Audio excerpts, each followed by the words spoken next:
All right, so once again, thank you for joining the Frederick Douglass Academic Success Center and our Athlete Advisory Committee for our resume and LinkedIn workshop. Today is April 7th, 2021, and we will have our guest with us, Ellice Burley, who is coming to us from the Delta Airlines HR team. So today it's gonna be really brief. We're gonna have the introduction of our guest speaker. We're gonna allow opportunity for Q&A and any announcements that need to be had, and then we'll have a closing remarks. Thank you for once again joining us as we get ready. So our guest speaker today is Ellice Burley. She comes to us from Delta Airlines, where she serves as the HR specialist for the executive population. She is a graduate of the Florida A&M University and received her master's degree from Nova Southeastern University. She has been working in the HR field for over 4 years. Ms. Burley, are you on? Yes, I am. All right, I'm gonna go ahead and stop sharing the screen and give you the opportunity to share and present. Hi, everybody. I hope you can see me. Yeah, we see you. Okay, awesome.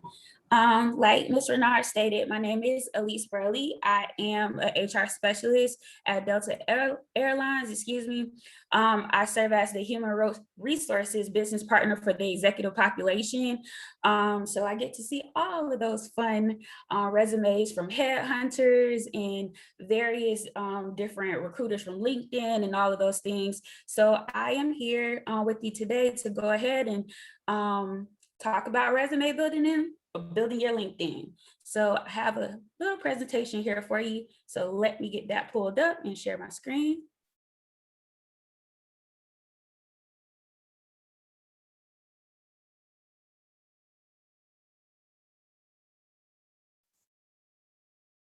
Okay, can everybody see my screen? Yes. Perfect. And thank you all for having me today. I'm definitely excited about it. I love talking about resumes and getting the opportunity to help students or anyone that I can. So this is very exciting for me. I do want to let you all know that this is a conversation. If you have a question, go ahead and ask it. If you have an idea, share it. If you want to just get something across, go ahead, interrupt me. I want everybody to feel as though they can ask questions as we're going. So feel free to do all of the above. And also, if I'm going too fast or you want me to slow down or go back over something, let me know that as well. Okay. The goal of today is we want to shift the view of your resume. If you don't feel like you have a strong resume right now, you are in the perfect place. So we're going to make sure you're equipped to have ways to improve your resume. Make sure you get the interview in advance on your path for your dream job. First things first, you want to ask these questions about your current resume. Can you get the interview? With your resume, can you get the dream job that you want? Can you handle more responsibility? If someone was to ask you what compensation you wanted right now, does your resume prove that you should get a higher salary? The best thing about a resume is it's a seed that always grows. Every single day you get experience on whether it's in the classroom, on an internship, or purely working on a job, of course. You learn something new every day. So your resume grows as you learn more every single day. The biggest thing you want to remember is your resume is your brand. That is your personal brand. That is your floating brand on paper. So you want to make sure you're sharing everything that you can about your experience. Make sure you're shining on that paper and what makes you stand out. The biggest things I know that I look for is what makes you different from every other candidate. What's something that sticks out that would make you shine that much more than the next candidate next to you? So a lot of the times it's not exactly about your experience, it's what's different about you that you can bring to the table. So you always want to carry that resume as a brand of who you are. So the beginning of your resume should always start with a cover letter. Your cover letter is going to be the tell-all story about you. It's going to give a full career history, your true experience, anything that shows your accomplishment, how you've grown, where you started, where you're getting at, and it doesn't have to be tailored to any job. It's a straight bio of your career history. So you want to mention everything that you can about your experience. Talk about your growth, where you're going, where you're trying to get to. So you can make it as blanket as you want. You can use the same cover letter for every resume that you it's not, excuse me, not resume, every job application you put out. Just make sure you change the content, of course, to refer to the position that you're applying to. But overall, it's just your bio and that background history of you. So you don't have to have a different cover letter for every single job application. So with that being said, how is your cover letter different from your resume? Your cover letter gives that background of your your growth. So it's giving a full out description of what you've done, and your actual experience. Yes, there's a section on your resume that says experience, but your resume is going to be selective. It's going to pull out bullet points of what you achieved. These are points that you're being very intentional about with your career. You definitely want to tailor these bullet points to the job that you are actually applying to. And you definitely want to keep it to a point where it's no longer than 2 pages. When you have a resume that's like 7 pages long, that is already like a recruiter looking at it and saying, yeah, this is too much. I'm not going through all of this. So you want to keep it short and sweet, but definitely direct and to the point. So with that being said, your cover letter is your bio. It's that lengthy group that gets you the whole picture of who you are and your experience. And your resume is that top hit of your achievements, what you achieve, what makes you the candidate that stands out. So in the beginning of your resume, you always want to have a header, and your header going across, it should have your name, a phone number, an email, and your LinkedIn. If you do not have a LinkedIn, that is something you definitely want to look into getting. And we can speak on LinkedIn a little bit later, but you want to make sure that you keep your home address off of your resume. And then make sure you have a grown-up email address. We want to stay away from anything that is not standard to your name. So if you want to put your initials and your last name, that is perfectly fine. If you want to use your full name, go ahead and use your full name. For me personally, my personal email address is ellicem.burley@gmail.com. So that's the type of resume you want to use. Did we have a question? Nasty. Maybe for a week. And then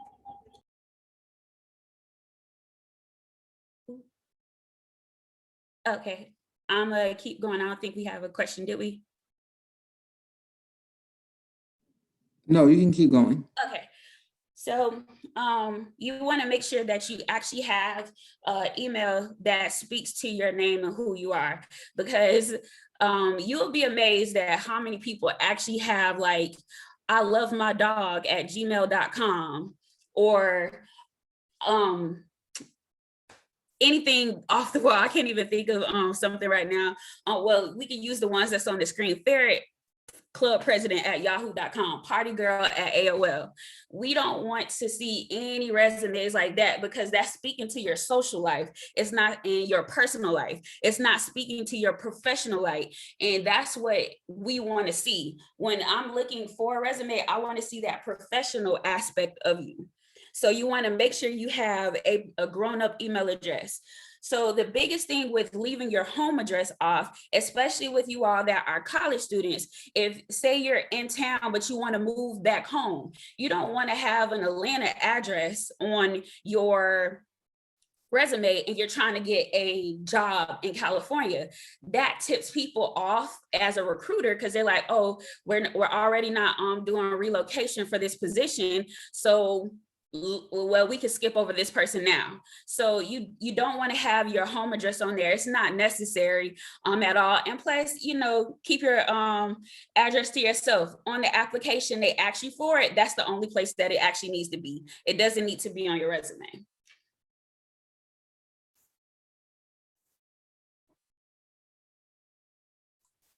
Okay.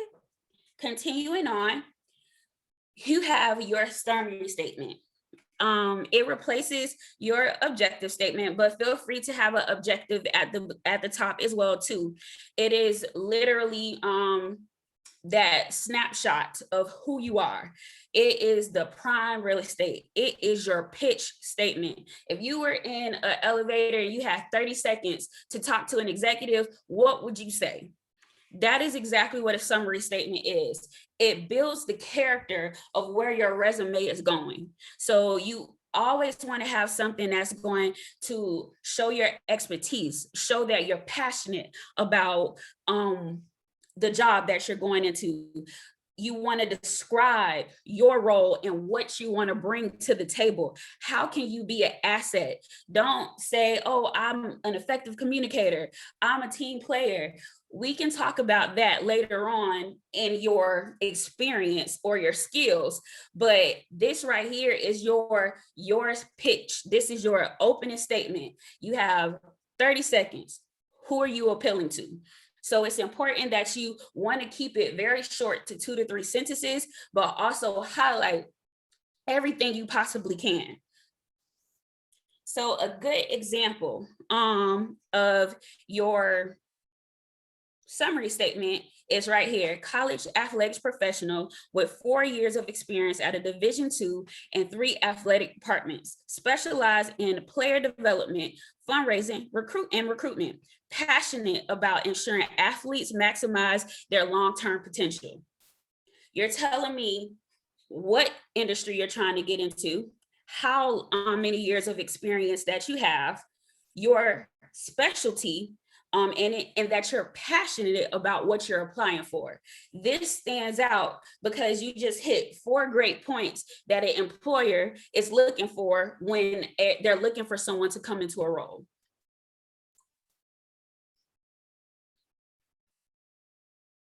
So getting down to the content of your experience.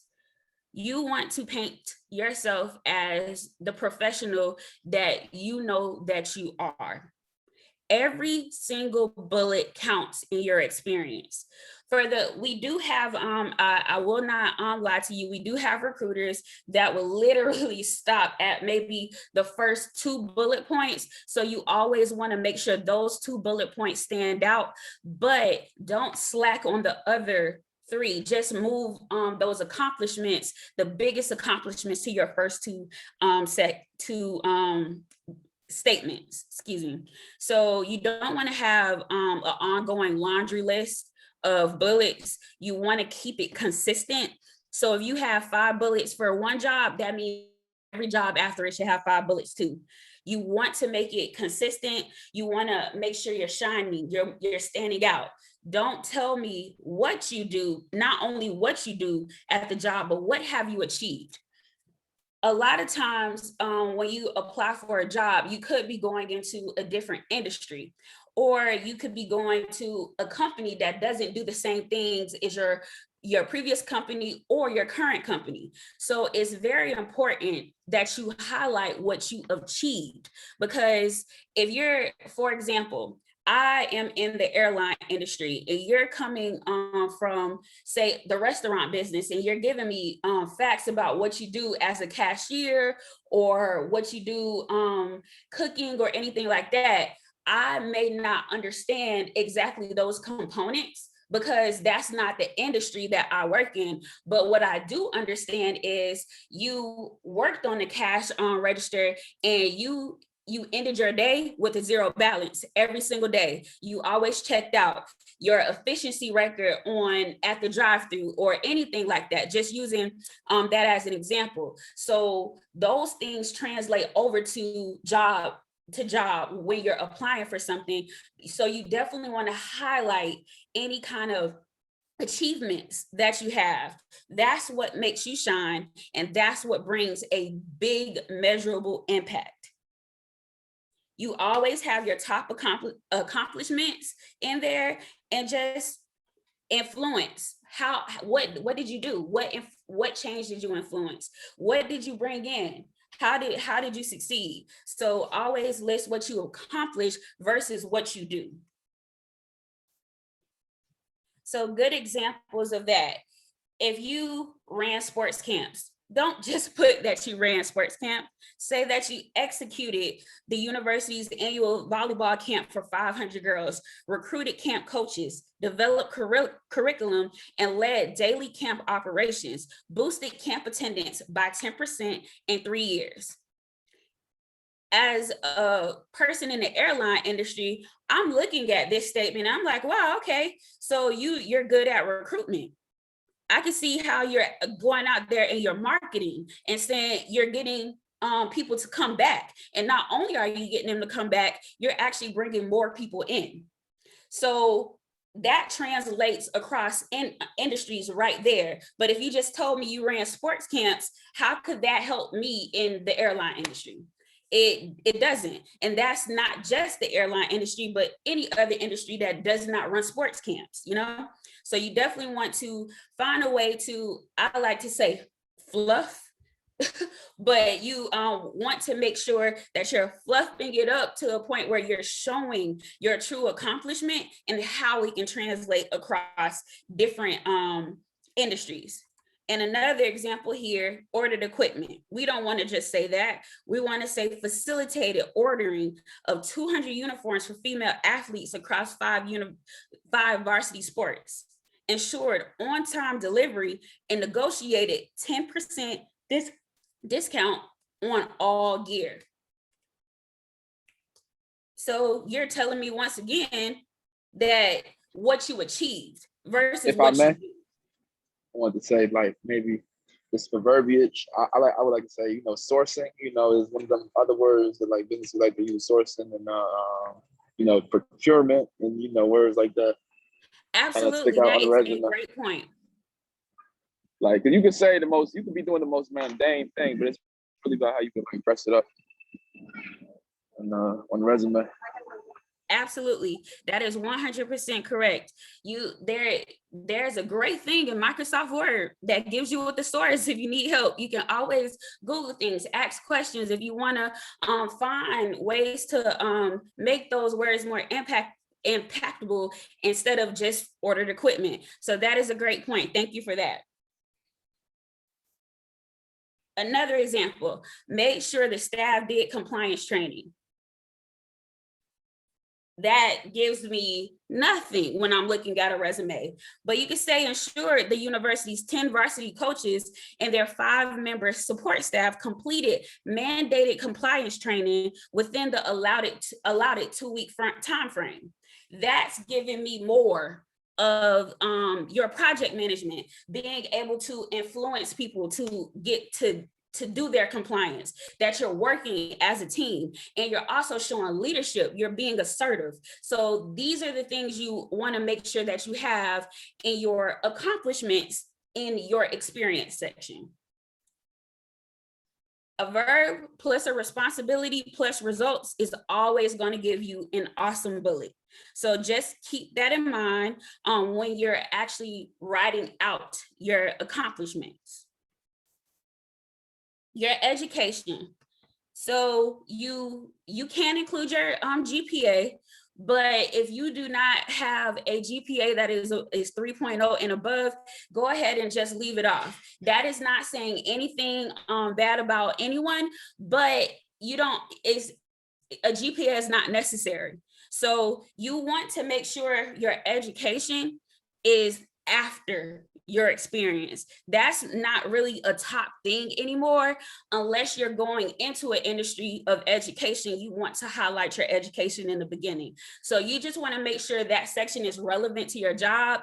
And if, of course, if it says it requires a bachelor's degree or any of those requirements, make sure you have it on your resume, but you can literally put the education at the end, because a recruiter is going to be looking more so for your experience to compensate for that education, if education is not a huge factor into the job that you're applying for. The other thing you want to include is all of your training, any kind of honors, awards, your community service, volunteer work, all of those things, those skills are highlighted. You want to make sure you include all of those things. You can label it for for community services, excuse me, and for your volunteer experience, you can literally name that as a section of civic involvement.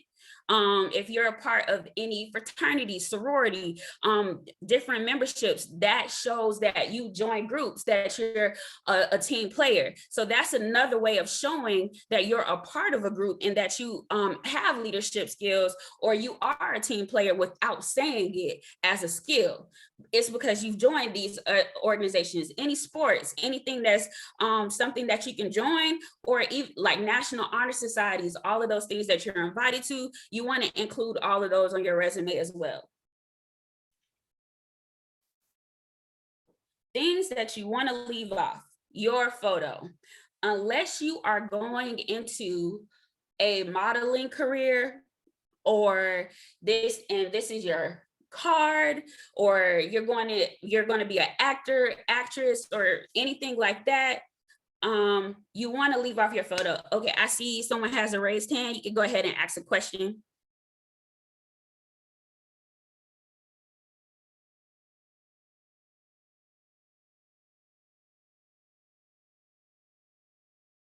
If you're speaking, I hope you are on mute.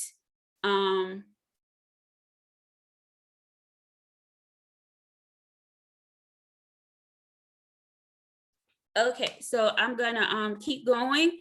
If you do have a question, just feel free to talk. It's conversational, just chime in, or if you have a statement, anything, we're definitely open. So just go ahead and say anything you would like to say, ask, or go on anything with that. But going back to things you want to leave off, your photo. So your references, you don't need that on your resume. They will ask you for it if they need it. So at the end of your cover letter, you can literally say available references are available upon request. And then also 9 times out of 10 on your job application, if they want resumes, references, they will ask you for it on the job application. So you want to do that. You don't want to put your compensation history up front, because you may or may not be limiting yourself on the comp. You don't know how much a job is paying unless they put it out there. So you don't want to put your compensation history on there, because you may be selling yourself short. When you are listing your computer skills, if it's relevant to the job and it's in a job description, you can definitely put things like Microsoft Word, Excel, PowerPoint, like the regular suite that's used day to day. But if it's not listed on there, you don't have to put those. You want to talk about the computer skills you have outside of that. So if you have experience with Photoshop, Illustrator, SQL, SAAC, any kind of software or programs out there besides the Microsoft suite, you want to go ahead and list those in there, because those are what make you stand out. That's what makes you different.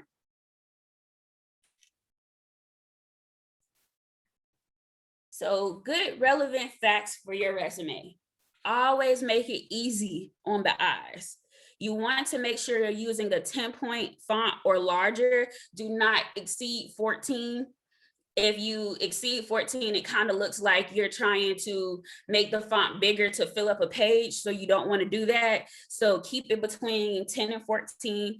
Make sure you use something that's very clear, like Arial, Calibri, Franklin of course, Times New Roman, but I just wanted to include other ones that most people don't think about, but Tahoma is good, Verdana is good, something that is very, very clean. You want people to notice your words, not the font. And if it's in cursive, a recruiter will look at it and just pass it on. So once again, you want to make sure it's 2 pages or less.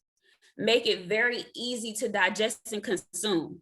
And what I mean by that is, just like I mentioned earlier, if your resume is like 7 pages, that's an immediate turnoff. A recruiter is going to look at it and say, I'm not going through this. This is too much. So you want to make sure that it's very easy to digest and consume for the person looking at it. Keep your bullets to strong bullet points. You don't need a paragraph for each bullet. Take those achievements and make them stand out. Keep them to 2 to 3 sentences, not even 3. If you can get that bullet point in 1 to 2 sentences, excuse me, with the semicolon, that is perfect, because you're showing and highlighting your accomplishments. You don't want to have these long paragraphs and they're drawn out. That will turn a person off that's looking at it. A good way to do it is stay in a 140 character world. Just like Twitter gives you a blurb that you can use and there's a character cutoff, that's exactly what you want to do with your bullets. Take it easy on razzle dazzle. You don't need all the big fancy borders and everything shining with all the different blocks and all of those different things, unless you are going into an industry of something that is creative. I can understand if you are going into architecture and you have different shapes going around, that's perfect. If you're a photographer and you want to include different design aspects, especially graphic design, that is perfect. But if you are going into a job that is administrative, or you're going into a job where HR, you don't need all the razzle dazzle in there. The engineering job, that's not necessary. You want to keep it easy on the eyes, keep it professional, and keep it clean. You don't want to use too many bolds, underlines, italics, or all caps. You will only want to use those where it's relevant. So your name should be bolded at the top in your header, your experience, or where it says objective statement, or where it says education, those should be bolded. If you want to italicize the company that you work for within your experience, that is perfect. Or if you want to underline that, but you want it to be a consistent look across your entire resume, but not used every single other line and it's all over the place. And fun fact about that, you can do your resume in PDF instead of using Microsoft Word. The reason I say that is, you know how if you put your resume on a computer and it's in black and white, if you want to easily bypass the COSIS system, take some white font, go into your header, your footer, and actually put the different key points of the job description in white on your resume. But if you do that in Microsoft Word, I can go in and click on it and I can see that's what you did to bypass the online system, that COSIS system where you apply for the job online. But if you put it in PDF format, I'll never know it's there, and your resume will shoot right to the top, because a computer does not know the difference between the words that's in the paragraphs and the words that's in your headers and in your footers.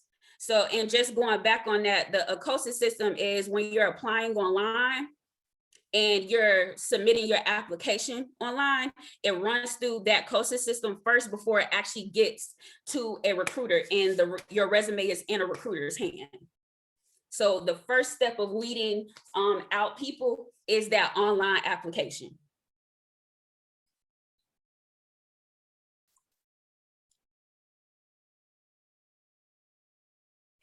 So this is just continuing on more relevant facts on your resume. You use your thesaurus. Use your thesaurus. You don't want to keep saying the same things over and over. I have the ability to do this. I have the ability to do that. I achieved this. I achieved this. I achieved this. I achieved this. You don't want to keep saying the same thing over and over and over. So you want to make sure you're using using different words, just like the student mentioned earlier. You want to use good, strong words, and you want to change them up as you go. Please, yeah, I'm sorry, I'm just reading this last this part in here. Please don't use words like a lot, and use your thesaurus. That's what it's there for. Go right into Microsoft Word, click on it. What other words can I use? So you want to go ahead and change those. Anything you have, you want to make sure you write it out too. So don't put any $ signs or anything like that. You want to actually use words. So make sure you use your words. Okay. And we went over all of these other points as well. So more things you want to do. Include your community service. Make sure you show your passion about the job that you're applying for, but the actual passion that you had when you were working in the jobs that you had, because nothing is better than commitment. So although you're moving on and you're trying to get another position, you want to show that you were passionate about what you were doing at that time, because that lets me know you'll be passionate about the job that you're going to be doing upcoming. One fun thing you definitely want to do is Google your name. You want to see what is attached to your name. So if you Google and the first thing that comes up is Facebook, and there is pictures that you would not want your company to see, go on Facebook and change your settings. It is okay that it's there. Everybody has a personal life, but you definitely don't want that to be your signature if someone was to Google you. So just go ahead and Google your name before you even try to apply for a series of jobs. Make sure you do not have any huge major gaps on your employment. If for any reason, like we have unprecedented times with COVID, explain that in your resume by filling in with community service work. If you weren't doing anything for a year, but you were working and volunteering for United Way, include that in your experience. That shows that you actually were still doing something and not just having a major gap in between experiences. If you have any experience on your resume where you were only there for about 2 months and it's on there, just be prepared to explain that, especially if you have within 1 year, 6 different jobs. That is going to stand out like a big old red flag on any recruiter's table. They're going to want to know, why can't you stay at a job? Because you're letting that recruiter know right then that you're going to leave in 2 months. So we're going to do all of this work to get you in here and you're just going to leave. So if you have anything where it's very short, just be prepared to explain that on there. So fun fact, I love the kudos email folder. You always want to keep one of those. What I mean by that is make sure you're thanking the people after you go on your interview. You want to just have a collection of thank yous. Nothing stands out better than someone following up and reiterating what you talked about in your interview, how you can be a relevant factor to the team, how can you be an asset, and also thanking them for their time. It took up your time and that person's time. So it's you make yourself shine and stand out that much more just by simply saying thank you. And then when you mention little things that you talked about in an interview, that not only shows that you're passionate about what you are getting into, but you're interested and you were listening. So that's very important. Those are little things that help you stand out, even when your resume may or may not stand out the most. So you definitely want to follow up with thank yous all the time. Another thing that I did not include in here, because it's really mainly on interviews, but just speaking to thank you letters, all of that, when you're going on an interview, make sure you have questions prepared. Always have 2 or 3 questions prepared to ask your employer. So just a tidbit to think about when you're doing interviews. Going back to the cover letter, you want to make sure that it is formatted. Think like CNN. Keep every paragraph to 3 to 4 sentences. Make sure it's 1 page. You want to sell yourself. You want to put all your experience in there, but you don't want it to be 15 pages long. That's another turn off.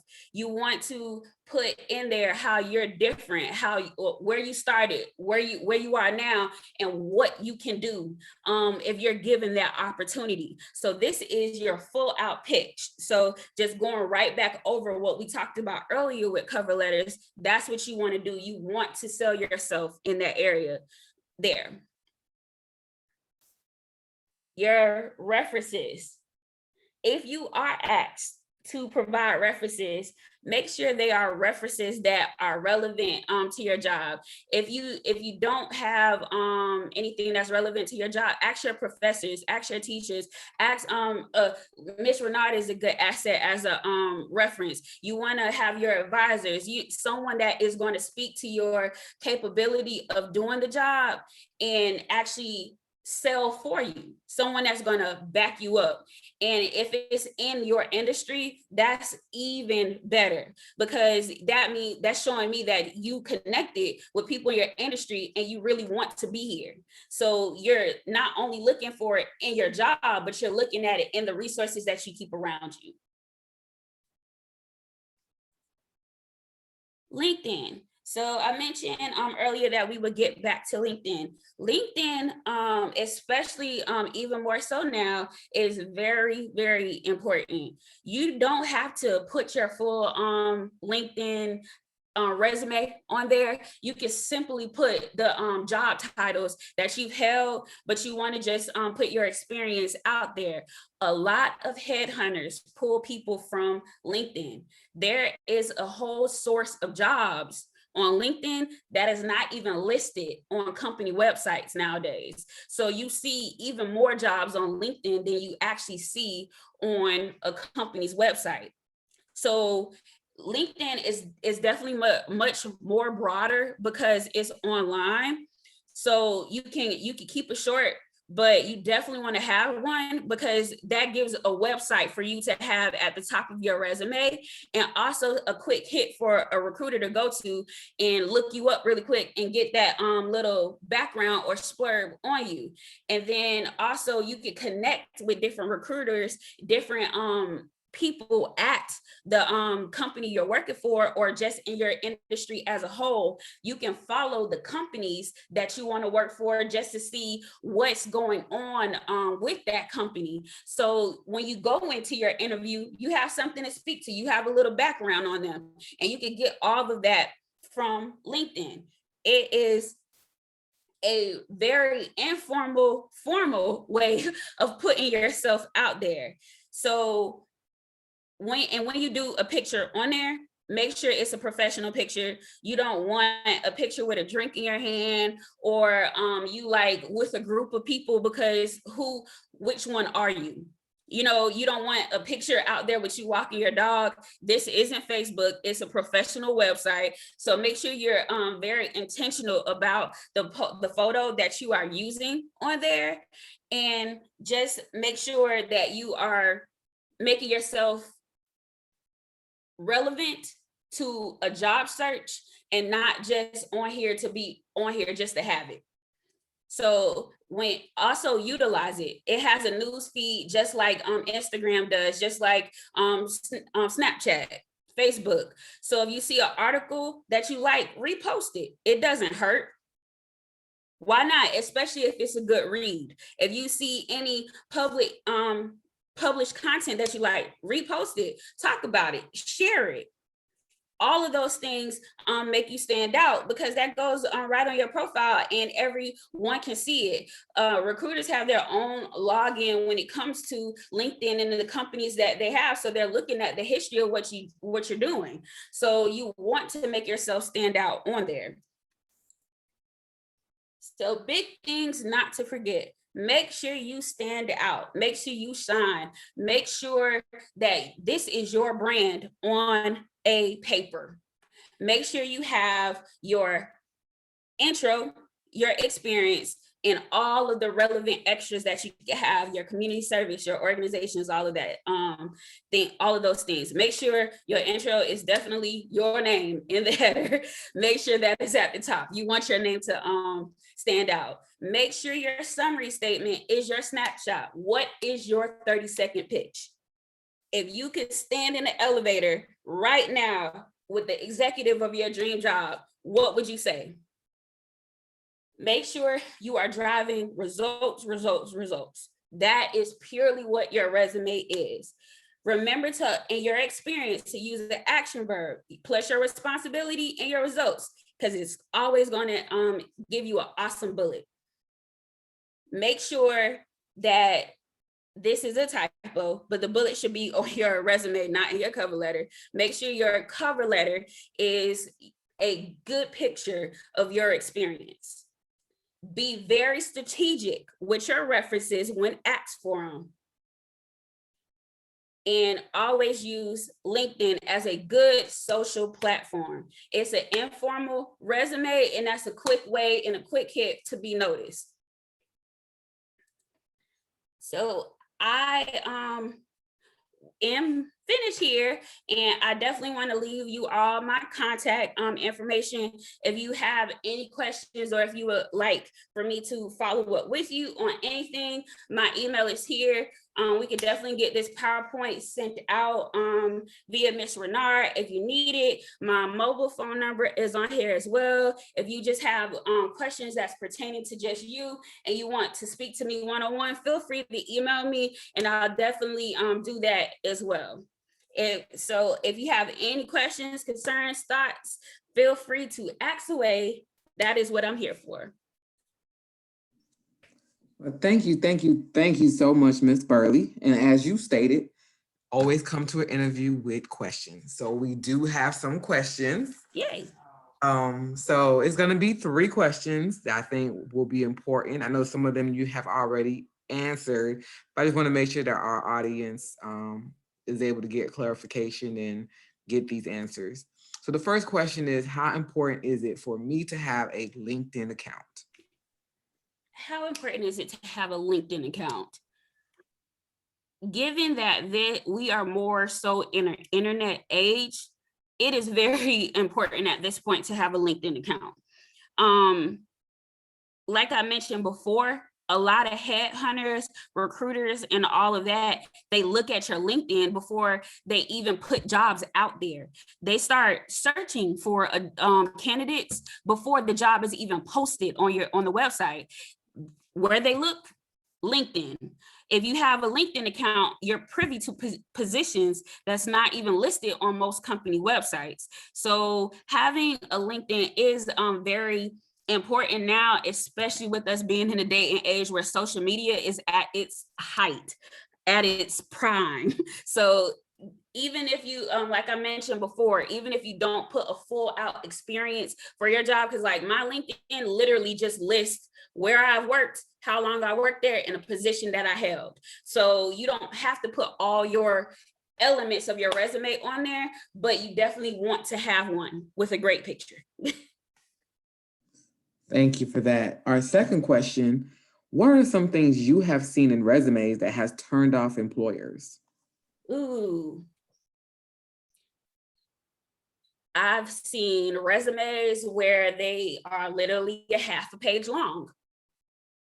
And it literally has a name and like a couple bullet points, education, no objective statement. That's an immediate turnoff. We've gotten resumes that was written on cow print paper. that is a turnoff. Just put it on white paper or resume paper. You don't have to be extra fancy. We've gotten resumes that had like multiple colors on it. All of the crazy emails that we have seen on top of resumes, the things that a recruiter is looking at first is your name, that email, and how your resume looks, that visual. Excuse me. So you definitely want to stay away from just all of those things. I've literally gotten a full 8x10 headshot with the resume, and the resume was great for that executive, but nobody could get away from the fact that he sent in this 8x10 picture of himself. So that little differentiator cost him the job. So just stay away from wild emails, including your picture, and just staying relevant to the job. Keep it very simple and keep it structured and keep it nice. Thank you again. All right, our next question is, are you available to look over resumes of our students? Yes. That's why I wanted to include my email. Excuse me. That's why I wanted to include my email. So if you would like assistance with your resume, just email me or shoot me a text, a phone call, just email me and we can set up time to go ahead and look over your resume. If you have a job that you want to apply for, just go ahead and send me the job description as well. And we could talk about how your resume can be tailored to that specific job and make you shine. So I'm definitely available for that. Just feel free to email me. Okay, so with that said, I know many of our students are in their senior year, especially during COVID now and not being on campus, so they haven't had an opportunity to sit down with recruiters as they would have in the past through our career fairs and get that one-on-one contact with the career service department. Are you available for some of our students to set up mock interviews to prepare themselves for that next stage? Yes, I am. That is a great opportunity for anybody. And one of the things that stood out for me for my career was always doing a mock interview. Every position that I've gone into, I've done at least 3 mock interviews before it. And that helped me so much. So I would be happy to set up time to do mock interviews with any of the students. And you have any graduating seniors, I think that would be something that we could definitely connect on and a good opportunity for everyone. Well, thank you. Thank you so much. That is all the questions that we have for today. We really appreciate you coming out and speaking with us today, Ms. Burley.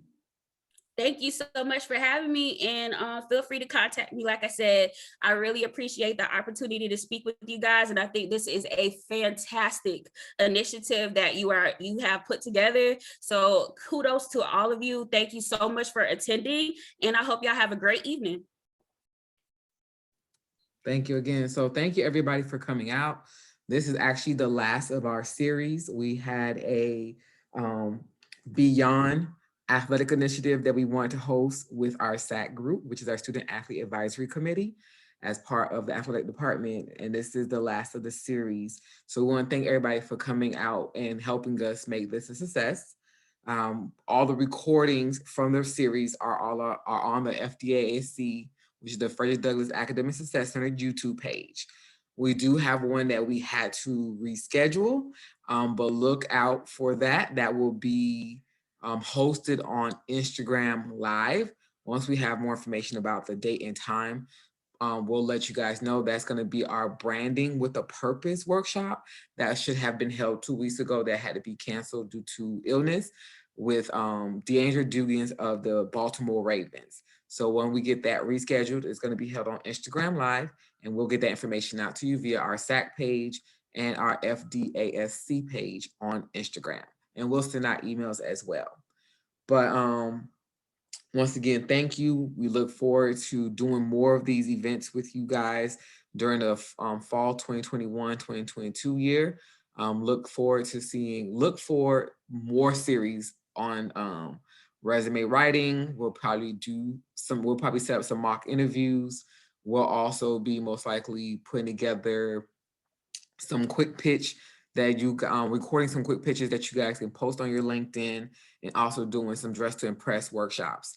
So we're really want to make sure that we set our seniors and our juniors and our seniors on the right path to successfully securing a job after they leave Morehouse. But that's it. Once again, thank you for joining us, and we hope you all have a great night.